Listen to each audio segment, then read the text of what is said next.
This week on Quadriga, terror in Iraq. Who stops the slaughter? The group that calls itself the Islamic State continues to advance in northern Iraq. Around 200,000 people have fled, fearing for their lives. Many are heading for the autonomous Kurdish region, but that area is also under threat. The Kurdish Peshmerga forces lack ammunition and weapons. So far, the Iraqi government has been powerless to stop the Islamic State. The U.S. has launched airstrikes, but says it will not send troops back into Iraq. Europe is divided on how to respond. Is giving weapons to the Kurdish army the last hope to win back territory now under IS control? Or should the world accept that the so-called Islamic Caliphate is here to stay? Your host this week, Melinda Crane. Hello and welcome. Well, those are some of the questions that we want to talk about today on Quadriga with three experts who've been following the situation very closely. It's a pleasure to welcome Alison Smale. She heads the New York Times bureau here in Berlin.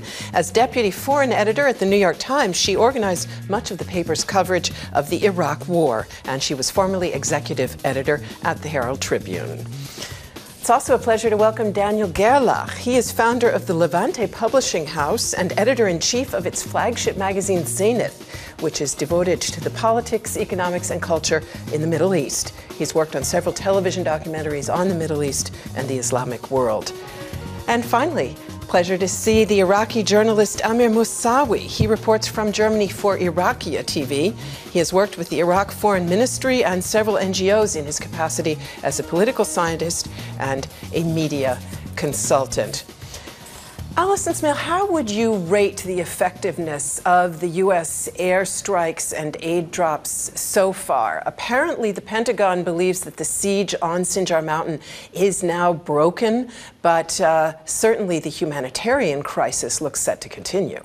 Yes, I mean, I think it's very difficult for anybody sitting here in Berlin to pass judgment on the effectiveness of what is happening on the ground in northern Iraq. But clearly, the Pentagon sent a mission which claims to have done a fairly sort of thorough survey. It would appear that there were special operations forces and presumably regional experts, and they have reached the judgment that there are a few thousand Yazidis left on this mountain, where previously it was feared that tens of thousands were trapped, and that whether due to US airstrikes or not, some sort of passage off that mountain is now free and people have been able to leave. That somewhat contradicted what President Obama's national security advisors were saying only a few hours before the Pentagon spoke up. But I'm sure that the discrepancy has to do with the actuality of the information. Whether or not, however many people are still left on the mountain, clearly there is a humanitarian crisis in northern Iraq, adding to the one that we have in Syria, adding to the one that we have in Gaza. I mean, there's plenty of misery to go around, unfortunately, in the region. This crisis has produced some surprising turnarounds and inconsistencies in the U.S., in Baghdad, and also even here in Berlin. Why do you think that President Obama made the determination that he did? It was quite a switch for him. Yes, but I think he didn't want to be seen as failing to address a problem. He's come under fire for, has he taken the right kind of action? Has he been sufficiently active on, let's say, the crisis in Ukraine?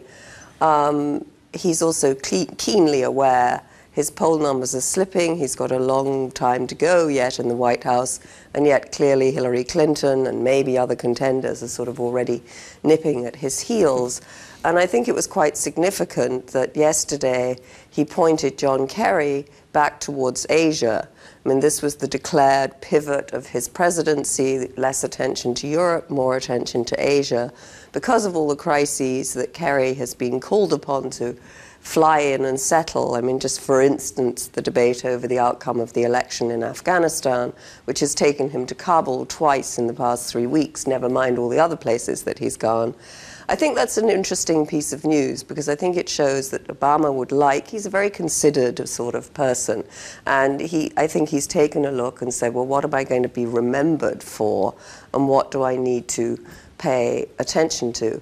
He had an hour-long interview with Tom Friedman, the New York Times columnist, at the weekend, and, you know, in eigener Sache, in my own way, I would urge everybody to watch it, but because it is a very interesting insight into how calm and detached and, I think, intelligent Obama is about his options, but he doesn't always that's not how it's always received, particularly within the United States, where foreign policy, as for most countries, becomes, you know, every so often the object of domestic policy.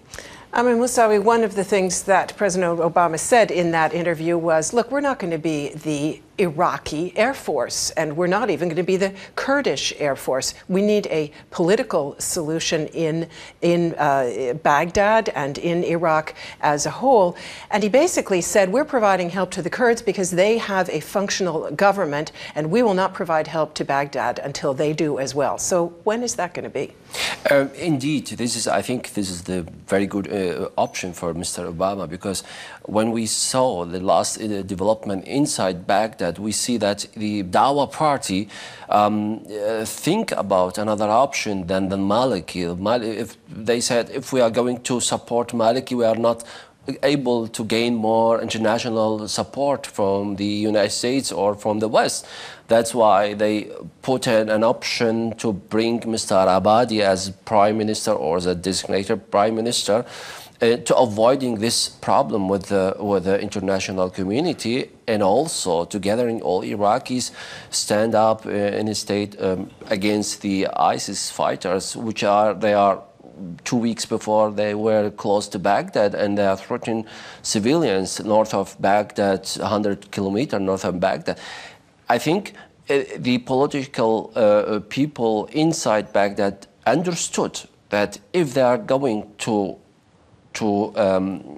support Maliki, they are going to lose more support, and the Kurds are going to gain more support from the West. But does this statement from the Dawa party, does it really resolve the political crisis that we've seen this week? The former prime minister, at least formally the former prime minister Nouri al-Maliki, literally refusing to step down. It seems like very, very strange timing to put the government into even greater disarray. Well, if we following the development 2 days before and today, Maliki agreed in the end to resign from the power, because he saw that his party is not going to support him anymore. The most of the members of the new Iraqi parliament is not going to give their voices to him.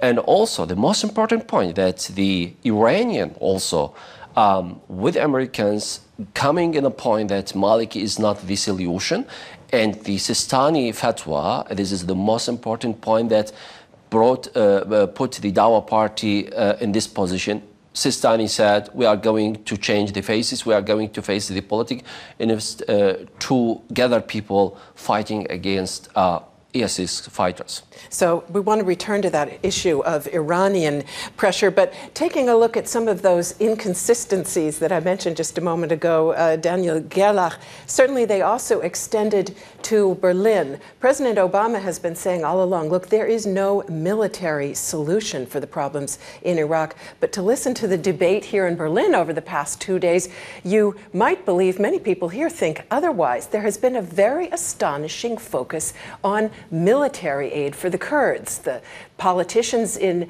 Berlin, who initially had said we're not going to provide weapons, certainly a major turnaround by many of them saying, well, maybe we do need to do it. What's going on?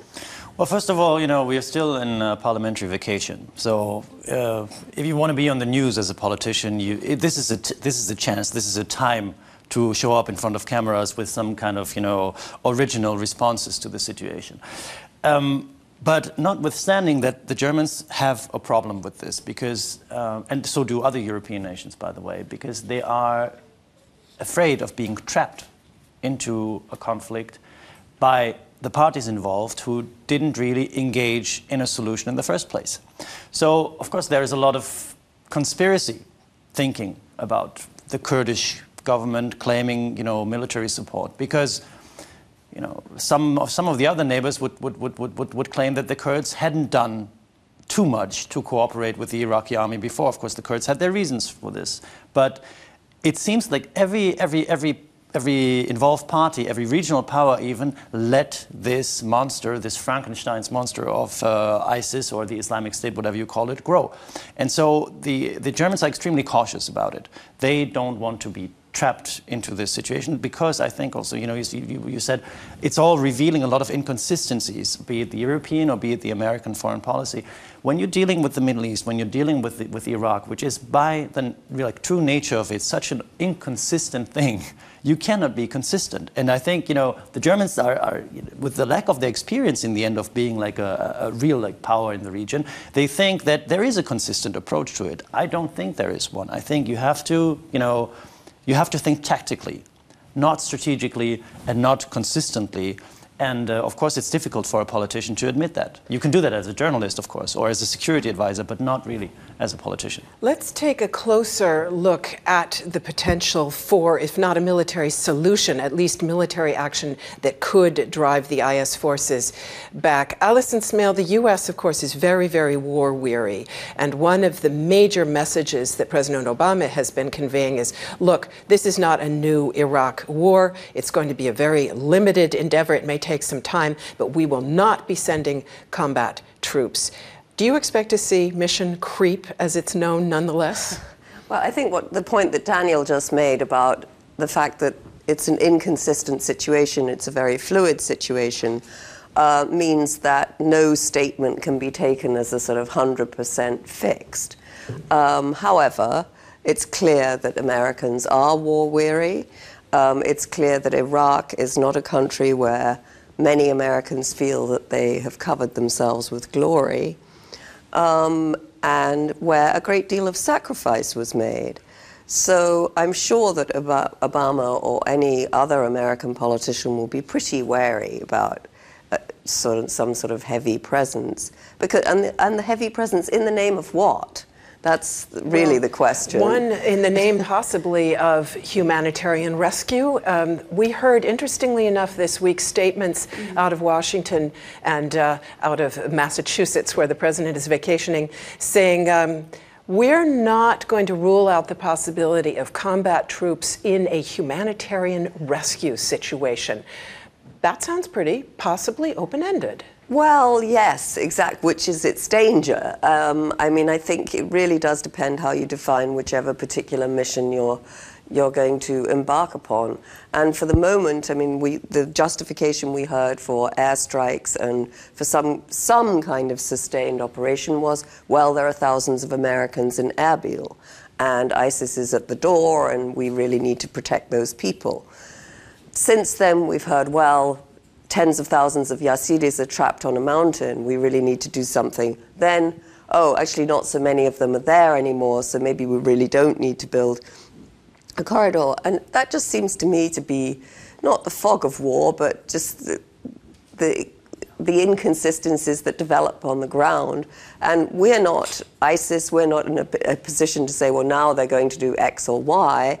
I mean, we know that they would like to get hold of strategic resources in the north of Iraq, and that they've successfully done in terms of commandeering the dam outside Mosul. Who knows whether they get a lasting sort of tap into oil reserves or something.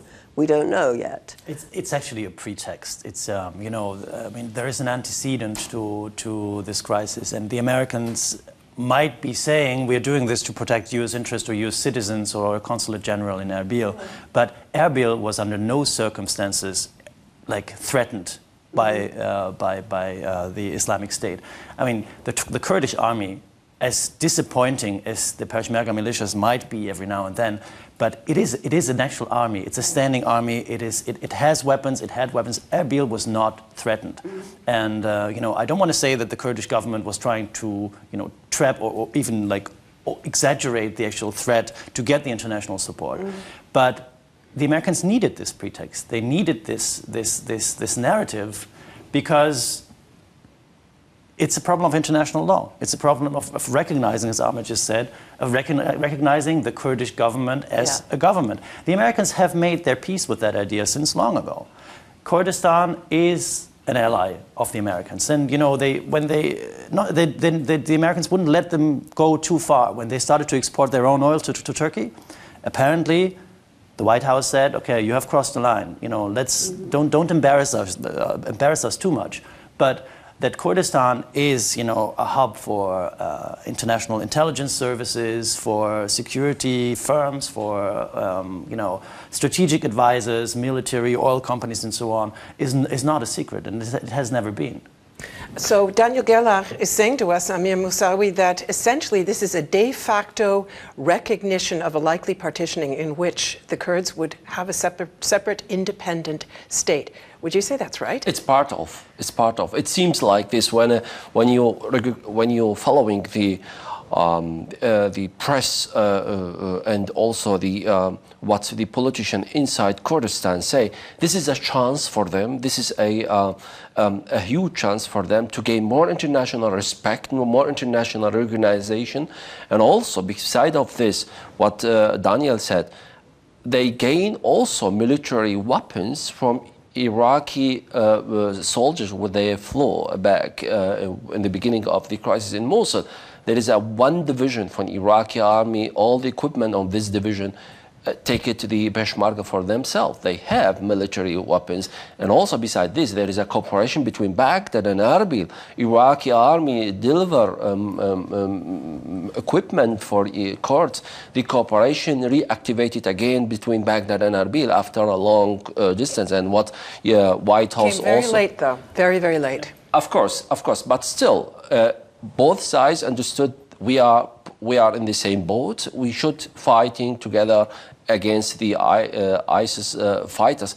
But what I want to say, the Kurds trying to gain international recognition through the oil export, through the crisis nowadays, and also, one point very important, through the activating international network what they have. Iraqi foreign ministry was dominated from Kurd minister Hoshar Zebari, which he tried to let the hand of exiled Kurds outside Iraq build up a network with the politicians, with the parliament, with the governments in the West to gain more international activities in the international stage. And Iraqi ambassadors keep them quiet, not talking a lot, and to give the place for the Kurds to moving freely, effectively to gain this international recognition. I think it is a kind of multi-options for them. Daniel Gerlach, have the Kurds earned that recognition? Barack Obama stressed very clearly in his remarks, look, this is a state that works. And we want to help a state that works because Baghdad hasn't been working. Well, I'd be very reluctant, like, you know, looking at the long-term consequences about a judgment on why the Kurdish state will work or not, or will operate properly. Because I think at the moment it's a tempting idea. I think the Kurds, if they become an independent state, they will face a lot of trouble in the region, and they will face a lot of difficulties which they haven't thought really to the end yet.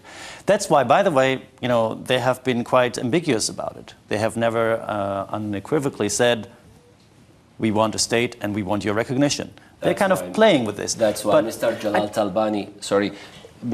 Talabani was against the independence of Kurdistan as a state. He was against of this, and he has a very good relationship with Iraqi officials in Baghdad to say this is not the time, we are not prepared enough for this step because of the United States position. May I just defer the rest of this discussion about a possible political framework till a bit later, because I'd like to talk about those weapons deliveries to the Kurds. One of the reasons being given for that, Alison Smale, besides the humanitarian threat, is the idea that IS could pose a real global terrorist threat. Now, if you look back 5 or 6 months ago, President Obama was really rather dismissive about the Islamic State, saying, look, they can put on the uniforms, but that doesn't make them a professional team. How do you see it? Is there a real global threat emanating from IS? And do we therefore need to be much more involved in pushing them back? Well, I mean, I think there's been a great escalation of the rhetoric used to describe ISIL, ISIS, the Islamic State, in recent weeks and even days. And you wonder to what degree that is based on some kind of intelligence that says this threat is growing, or is this just, it's kind of the expediency of the moment because of the gains that they have made in northern Iraq. I think the jury is out on that, and certainly we've heard here in Berlin over the last couple of days a vastly escalated rhetoric, descriptions of ISIS as bloodthirsty extremists and so on. Well, that's what they doubtlessly are. I'm not trying to suggest that it's not true, but the descriptions have changed. Yeah. But there's a reason why Europeans, in particular Germans, are so worried about it. Of course, there are some foreign jihadi fighters which carry US passports or burned them recently, but you are members of the Islamic State. But Germany has, according to intelligence sources, up to 400 well, jihadi fighters on the ground, let's say. These people, I think the problem to deal with these people, even though it's right kind of overstretching the capacities of our interior security forces, the problem is not as big as the foreign policy problem of Iraq and Syria. And it's more comfortable to direct attention to it because, these people are criminals. These people can be dealt with by police and security forces here. But, we can keep constant attention on this issue because it justifies a certain reluctance in the first place not to get involved because we might create more jihadi fighters or whatever. There is a big problem here, which is that not only the Americans, but also the Germans have to understand that they have made a big mistake by letting these things happen in the first place. ISIS, or the Islamic State, or whatever, was created, let's say 2 or 3 years ago. It's not a recent product. And we were all aware, like all the Middle East experts, all the foreign policy experts were aware of that fact because Syrians have told us, and Syrian rebels have told us, if we don't get support from you, then this monster will grow. So we can say, okay, because we haven't done anything, we haven't delivered weapons to the Syrian rebels, and this reflects also on the US foreign policy debate, we have created the mess, or we have helped it to emerge. Now, we shouldn't do the same thing in Iraq again. We should arm a more or less reliable partner, even though it's not the best option, to make sure that somebody contains the Islamic State. In any event, the discussion about the terrorist threat emanating from IS, like the humanitarian crisis on Sinjar Mountain, are now fueling a lot of debate here in Germany and in Europe as a whole about whether it is time to deliver weapons to the region or to get involved in other ways. Let's take a look at that discussion. Giving military support to the Kurdish region in northern Iraq is seen by many in the US and Europe as the only way to stop the advancing IS jihadists. Britain, France, and the US are ready to give the Kurds better weapons. But a greater military capacity could have other consequences. It could be another step in the direction of Kurdish sovereignty, something the Kurds have long been fighting for.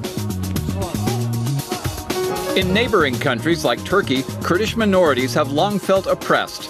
Their desire for greater freedom has led to tension. In addition, the Kurdish region of Iraq is a major oil producer. This has economic implications far beyond the Middle East. Whatever support Europe and the US decide to give the Kurds, the decisions made today could have far-reaching implications tomorrow. Amir Musawy, EU foreign ministers are meeting this week to talk about what they should do, whether they should deliver weapons jointly, severally, not at all. What did you say? If you were advising them, you are, of course, a foreign policy advisor, what would you say? Well, according to the international law, Iraq and the central government asked the West for the help, for the aid. That means, according to the international law, if you are a state in Germany or in France willing to giving back up for Iraq, you should deliver this through Baghdad. This is the most important, although you are breaking the international law. The second point, before you are delivering weapons, you should put political pressure over Turkey, for example. They are leaving fighters crossing the broad without any problems, and there is thousands of Turkey extremists crossing the border to Iraq, to Syria, to fighting with this international extremists. And the most important point, that the Kurds and Iraqi governments cooperating already now. They are exchanging the international, the security information, the intelligence information, and there is a full support from Baghdad. Besides this, we have a new government that the Kurds claim that the Maliki was standing in the way of development, the cooperation between Baghdad and Erbil. The problem is solved now. We have a government, or we are going to have a government, which the Kurds part of this government, and if the German try now to deliver directly international weapons to the Kurds, I think they are going to have a problem, because who knows, maybe these weapons could use from Kurds some days against Turkey, a member of NATO's ally. You're right in theory when it comes to Baghdad being the one to cooperate with. You are, I think, wrong in practice, because the Iraqi army or the Iraqi security forces are limited to a few elite forces that are kind of praetorians of the Iraqi government. The Iraqi army is a virtual idea at the moment. Who is taking over and who is running the fight and who is mobilizing and recruiting? It's not the Iraqi army. It is Shiite militias. Militias like the Badr organization, which re-emerged a few years after it was silent, invisible, but deeply entrenched in the security apparatus. We have the so-called Asaib Ahlul Haq, which are an extremely, I'd say dangerous, extremely dangerous Shiite militias, which is now even seen parading on the street and controlling and, taken over from the security forces. So these militias are the ones that are taken over due to the plight and due to the failure of the Iraqi security, of the Iraqi army. So I can very much understand. Very much due to the political failure of the government of Nouri al-Maliki. I was quite surprised a moment ago that you said we created the IS problem in the West by not helping the Syrian rebels. Where's the responsibility of that Baghdad government that for years has been preferring Shiites, has been basically pushing away the Sunni tribes and that way driving them into the arms of the IS? Do you let Baghdad off the hook? No, not at all. When I say we created, or I think I said we helped create it, we didn't do anything against it, I'm talking about virtually the entire world. I'm talking about America, I'm talking about the West, I'm talking about the Russians with their policy in Syria. I'm talking about the Syrians, who, to my understanding, created IS in almost under laboratory circumstances, and they fed the monster in the first place. The Iranians let it happen, and the Turks, as Amir said, let it happen. And the Iraqi government, at the very beginning of this crisis, you could see that Maliki was kind of finding comfort in the idea that there is a monster called Islamic State up there, because his political future was really at the very edge, and then all of a sudden Shiites allied behind his back and said okay, we need the strong man at this moment. What happened then with the internationalization of the crisis, that the Americans said okay, we will provide help, but not to this guy. And they are still saying that. Alison Smale, at some point, doesn't Baghdad own this problem? Well, I think that depends the extent. Now that we've internationalized this problem, and probably rightly so, how easy is it to pull back? I think everybody is being very careful to weigh the degree to which they are going to get involved. I mean, as we've said, Obama is quite firm about no massive presence on the ground militarily. The Europeans, Britain and France, quite typically ready to deliver weapons, always more willing to sort of deploy military force. The Germans much more constrained by their own laws, by their history, and by the situation. But we've had a sort of confusing debate develop here about how easy is it to supply, let's face it, not actual weapons perhaps, but non-lethal equipment, as they say. And it was stated very, very clearly all of a sudden yesterday by the Defense Minister, Ursula von der Leyen, that this stuff would go directly to Erbil, which was clearly a pragmatic point of view. And she was very careful to say, well, yes, of course, I mean, technically speaking, it's the Iraqi government that's asked for help. But in practice, where we need to deliver this stuff is in northern Iraq. Now, the fact is, the Germans actually have a rule saying no weapons to conflict zones. Now, even if they send... You can make exceptions. Yes, even if they send non-lethal equipment, that of course does free up resources for other lethal equipment. So in a way, to make those kind of distinctions can be somewhat academic. Yeah, I mean, I think the debate that we've seen here has been full of contradictions precisely because at first it was invoked just at the start of this week, no weapons to conflict zones. 2 days later, the discussion was much more about, well, we're constantly reassessing the situation and situations change and strategic or tactical room opens up. The late German politician, Bavarian politician Franz Josef Strauss was quoted when he was asked if he is in favor of delivering weapons to conflict zones. He said, I don't see the point in delivering weapons to non-conflict zones. So, you know, of course, like, it's as cynical as that. Of course, weapons are needed. On the other hand, there are many people in Germany saying, like, if there is something that is not needed in this region right now, then it is more weapons. Because and the reason for that, of course, is also the term called blowback, the idea that those weapons in such a zone eventually can wind up in the hands of people who are working at absolute cross purposes to those who delivered the weapons. I mean, Musawy. Absolutely, absolutely. When the basis that the German politic here said no weapon for the conflict zones or areas. This kind of the definition of the conflict area is sometimes, from time to time, is changing. Look to the Saudi Arabia. Saudi Arabia is on the border of the conflict zones. And the government in Germany delivering panzer and delivering tanks and delivering weapons with thousands and massive. And there is some of politicians, they are not agree from these deals. I mean, this is a kind of the line is changing from time to time again, according to the interest of the foreign interests of Germany. This is the point. This is a fact, because Saudi Arabia now they have they have an army on the border of Iraq to support, to help supporting and control the area, but they are close to this conflict area. That per definition, that the German should not delivering tanks and weapons for Saudi Arabia also, but the situation de facto is changing. Alison Smale, let's talk about those lines, those political borders in the Middle East. As we all know by now, they were defined arbitrarily during the First World War by a Frenchman and an Englishman who sat down and just put some lines on the map. Are those lines de facto already changed?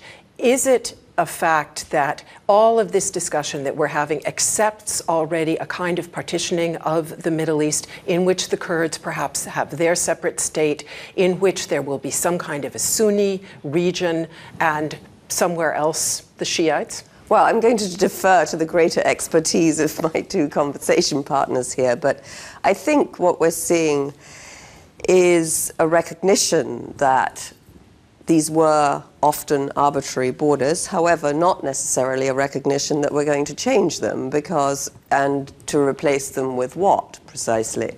The Kurdistan debate is illustrative.